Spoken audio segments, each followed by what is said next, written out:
जातिगत जनगणना पर सियासी घमासान। खड़गे की पीएम मोदी को चिट्ठी के बाद नीतीश तेजस्वी ने कही ये बात।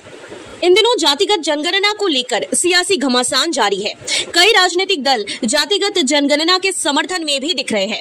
हाल ही में कांग्रेस नेता राहुल गांधी ने प्रधानमंत्री नरेंद्र मोदी को 2011 की जाति आधारित जनगणना के आंकड़े सार्वजनिक करने की चुनौती दी और आरक्षण पर से 50% की सीमा हटाने की मांग की।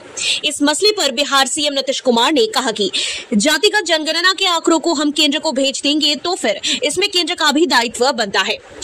बिहार सीएम ने कहा कि अगली बार जब जनगणना करे तो इसे जातिगत आधार पर किया जाए। 13 साल हो गए लेकिन जनगणना नहीं हुई। अब जब जातिगत जनगणना के आधार पर जो रिपोर्ट आएगी वो केंद्र का काम है।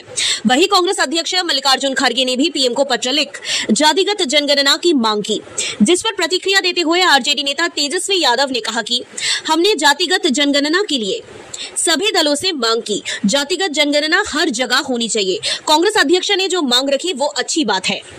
इसी मसले पर आरजेडी नेता मनोज झा ने कहा कि बिहार में जातिगत जनगणना के जो नतीजे आएंगे उसके अनुरूप अलग अलग जातियों की हिस्सेदारी तय की जाएगी।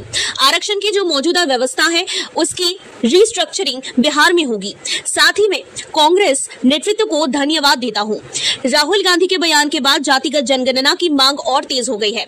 ईडब्ल्यूएस पर सुप्रीम कोर्ट के फैसले के बाद अब 50% की आरक्षण की सीलिंग अब मायने नहीं रखती। मनोज झा ने साथ ही कहा कि सुप्रीम कोर्ट के फैसले के बाद लोकतंत्र में हिस्सेदारी का मुद्दा चुनाव से आगे जाता है। मैं इस मांग को 2024 के चुनाव तक सीमित नहीं करना चाहता। जातिगत जनगणना के मसले पर सभी विपक्षी दल एकजुट है। कई राज्य में जातिगत जनगणना की मांग हो रही है। उत्तर प्रदेश में भी मांग हो रही है। देश में भारतीय लोकतंत्र में सहभागिता और भागीदारी बढ़ाने के लिए जातिगत जनगणना बेहद जरूरी है। जाति आधारित गणना के दूसरे चरण का शुभारंभ करते हुए बिहार मुख्यमंत्री ने कहा था, ये बिहार सरकार द्वारा की गई एक अच्छी पहल है।